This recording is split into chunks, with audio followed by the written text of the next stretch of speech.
Hi everyone, welcome to my channel. So super కదా, చూడండి. అరమోను నక్షత్రం, అరమోను నక్షత్రం, మూనున్న దగ్గర నక్షత్రం ఉంటుందండి.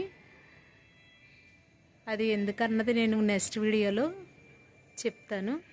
సో ఇక్కడ చూడండి, మూను నక్షత్రం. నేను చందమామ దగ్గరికి వెళ్ళలేను అని చందమామే నా దగ్గరికి వచ్చిందండి. మా దోశలో పెన్నం మీదకి అరమోను నక్షత్రం రెండు కూడా ఉన్నాయి. నేను ఒకరోజు దోశలు వేస్తుండగా ఫస్ట్లో పెన్నం కొన్నప్పుడు లేదండి, తర్వాత కూడా లేదు. చాలా రోజులు కూడా గత 2 నెలల నుంచి కూడా అరమోను నక్షత్రం అనేది మా పెన్నం మీదకి వచ్చిందనమాట. అది ఎలా వచ్చిందన్నది కూడా తెలియదు. సో నాకు రోజు దోశలు వేస్తుంటే చాలా సంతోషంగా ఉంటుందండి. ఆ మూన్ను చూసుకుంటా దోశలు అనేది వేస్తాను నేను.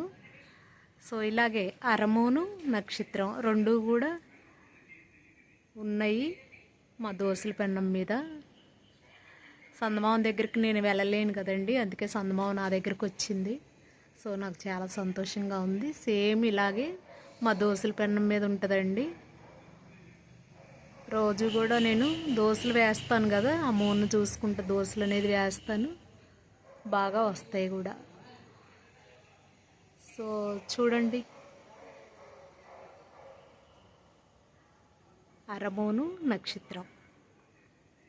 నెక్స్ట్ వీడియోలో చందమామ దగ్గర నక్షత్రము ఎందుకు ఉంటుంది అని అన్నది నేను నెక్స్ట్ వీడియోలో చెప్తానండి. సో చందమామ చాలా బాగుంది కదా, తలపైకి వచ్చింది చందమామ ఈరోజు. మీకు కూడా కనిపిస్తుందండి, చూడండి. సో బాగుంది కదా, మబ్బులు ఏమీ అడ్డు లేవు, అందుకే చాలా క్లియర్గా కనపడుతుంది ఈరోజు.